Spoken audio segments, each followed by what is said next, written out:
सम्पूर्ण कक्षा 10 मा पढ्नुहुने विद्यार्थी भाइ बहिनीहरूलाई स्वागत छ आजको नयाँ भिडियोमा। आज हामी कक्षा 10 को नेपालीको पाठ 1 मा रहेको उज्यालो यात्राको सारांश बुझ्दै छौं। तपाईको फाइनल अर्थात एसई एक्जाममा चाहिँ यसबाट एउटा प्रश्न प्रत्येक वर्ष सोधिरहेको छ। यसबाट चाहिँ तपाईले एउटा कवितांश दिन्छ अनि व्याख्या गर्न सोध्छ। त्यो व्याख्या गर्न नजान्ने कोही पनि हुँदैन। सबैले यो तपाईले अहिले मेरो भिडियो नहेरे पनि तपाईले व्याख्या गर्न जान्नुहुन्छ, तर कस्तो व्याख्या गर्ने त्यो कुराले चाहिँ तपाईको नम्बरमा चाहिँ धेरै कुरा म्याटर गरिरहेको हुन्छ। व्याख्या गर्न नजान्ने नेपालीमा कोही पनि हुँदैन, तर जसले व्याख्या गर्छ नि त्यो कसरी गरिरहेको छ त्यसले चाहिँ तपाईको नम्बर कति आउँछ त्यसले चाहिँ डिटरमाइन गर्ने गर्छ। त्यसैले यो भिडियो अन्तिमसम्म हेर्नुस्, यसको सारांश बुझौं हैन, के छ कसो छ। त्यसपछि तपाईले चाहिँ राम्रोसँग एकचोटी बुझ्नुभयो भने फेरि पढेको गर्नु चाहिँ पर्दैन हैन। यहाँनिर चाहिँ सबैभन्दा पहिला हामीले कविको बारेमा बुझ्नुपर्ने हुन्छ। हाम्रो यस कविताको उज्यालो यात्रा भन्ने कविताको चाहिँ जो रचना हुनुहुन्छ, रचनाकार हुनुहुन्छ, सिर्जनाकार उहाँ चाहिँ रामप्रसाद गेवाली हुनुहुन्छ।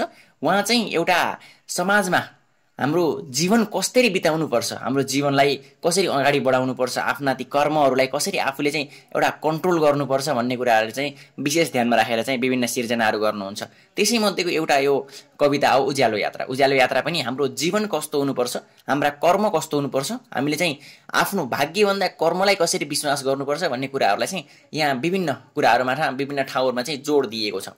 जस्तै यहाँ भनिएको छ, जसको कर्म ठुलो हुन्छ नि, जसले कर्म धेरै गर्छ उसको जीवन उत्कृष्ट हुन्छ। जसले धेरै ठुला ठुला संकल्पहरू लिएर अगाडि बढ्छ त्यसले जे पनि गर्न सक्छ, त्यसले असम्भव भन्ने कुरा केही पनि हुँदैन। जसले चाहिँ यो संसारमा जति पनि मान्छेहरू बनेका छन् ठुला ठुला, उनीहरू चाहिँ संकल्पैले बनेका हुन् भनेर भनिएको छ।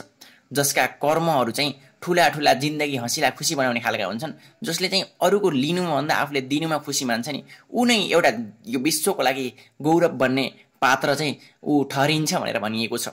जस्तै कसैले आफ्नो ईर्ष्या देश हटाएर प्रेम छर्छन्, ती मान्छेहरू विश्वका निम्ति गौरव बन्छन् भनिएको छ। हो नि, हामीले ईर्ष्या देश हटाएर प्रेम छर्यो भने हामी पक्कै पनि एउटा यस्तो उदाहरणीय व्यक्ति बन्न सक्छौं जो हरेक समाजले खोजिरहेको हुन्छ आफ्नो समाजमा। जसले भनिएको छ, जसका भावनाहरू हाँस्छन् मनमा रागिनी भरेर भनिएको छ, त्यसको जिन्दगीमा यदि केही अप्ठ्यारोहरू केही त्यस्तो गलत परिस्थिति आए पनि ऊ सम्हालिन जानेको हुन्छ भनिएको छ यहाँनिर। त्यसैगरी जसका जिन्दगीहरू बाँच्छन् रातमा चाँदनी छरी भन्नुको अर्थ त्यही नै हो। तपाईको यदि कुनै समस्या आइहाल्यो जीवनमा भने पनि त्यो मान्छेले आफूले चाहिँ त्यसबाट निक्लिने उपाय चाहिँ जानेको हुन्छ भनिएको छ। जुटेका ज्ञानले जो पार्दैछन् धरतीलाई मनोहर, आफ्ना आफ्ना भएका थोरै थोरै ज्ञानले धरतीलाई सुन्दर बनाउँदैछन्, उनीहरूले निर्माणलाई सुन्दर गराउँदैछन् भनिएको छ। जसको ज्ञान थोरै थोरै मिलेर धेरै हुन्छ नि उसले नै यो धरती निर्माण गर्ने। एकलौटी हाम्रो कसैले गर्छु भनेर हुँदैन, सबै मिल्नुपर्छ भन्न खोजिएको छ यो लाइनको अर्थ अनुसार। तपाईले अर्को भनिएको छ, समर्पित भएका छन् जो सदा न्याय खातिर, जसले जहिले पनि न्यायको लागि आफ्ना आवाजहरू उठाउँछन्, उनीहरू चाहिँ विश्वका लागि एउटा गौरवको मान्छे बनेका छन् र उनीहरूको चाहिँ सधैँभरि विजयशिर उठिएको छ भनेर भनिएको छ। जो चाहिँ लोभ लालचमा कहिले पनि पर्दैनन्, उनीहरू सधैँ त्यागका निम्ति उद्धत हुन्छन् भनिएको छ।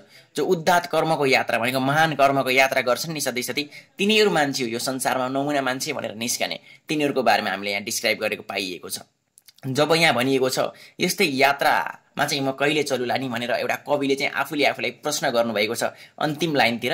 यहाँनिर चाहिँ आफूले भन्नुभएको छ, म कसैले त्यो यात्रामा चलुला, कहिले यो आदर्श यात्रामा चलुला, कहिले म चन्द्र सूर्य बढेर आफै कहिले बलुला भन्नु भएको छ। त्यसैगरी आफ्नै पौरखले यो माटो कहिले खनुला नि म भन्नुभएको छ। सर्वोच्च कविता आफै कहिले बनुला नि म। अर्थात् लास्टमा गएर कविताले यो जुन एउटा यस्तो हामीलाई चाहिँ सारांश अथवा एउटा निष्कर्ष दिन खोजेको छ, यहाँ सबै कोही पनि राम्रो छैन, उत्कृष्ट छैन भनेर चाहिँ कविले आफैले स्वीकार्नु भएको छ। आफूले भन्नुभएको छ सुरुमा, तर पछि गएर आफूले भन्नुभएको छ नि म पनि कहिले यस्तै यात्रामा चल्ला नि भनेर भन्नुभएको छ। भनेपछि हामी मानव हो, हामी जहिले पनि चल्नको लागि त्यो यात्रामा चल्ने प्रेरित हुने हो। हामी कहिले पनि सधैँ सही हुँदैनौँ, हामी त्यो सहीको बाटोमा हिँड्नुपर्छ भन्ने कुराहरूलाई चाहिँ यहाँ मुख्य जोड दिन खोजिएको छ। र यसबाट तपाईलाई एउटा क्वेसन धेरै पटक सोधिरहेको हुन्छ। तपाईलाई चाहिँ यहाँनिर एउटा कवितांश दिन्छ प्रत्येक पटक है त। एसीमा आजसम्मको जुन रेकर्ड छ त्यसमा चाहिँ यसबाट एउटा कविता दिएको हुन्छ। जस्तै यहाँ तपाईले एउटा जस्तै जसका मनमा भावनाहरू हाँस्छन् नि रागिनी भरेर, तिनीहरूका जिन्दगी चाहिँ रातमा चाँदनी छरे जस्ता हुन्छन्। यसलाई चाहिँ के भन्नुहोस्, तपाईँले चाहिँ सप्रसँग व्याख्या गर्नुहोस् भनेर यस्तै क्वेसन तपाईँलाई सोध्न सक्छ।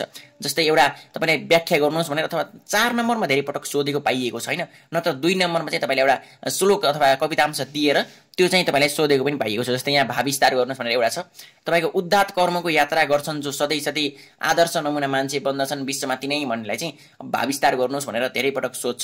र यसलाई गर्दा तपाईँले जहिले पनि 3वटा अनुच्छेदमा गर्नुपर्ने हुन्छ।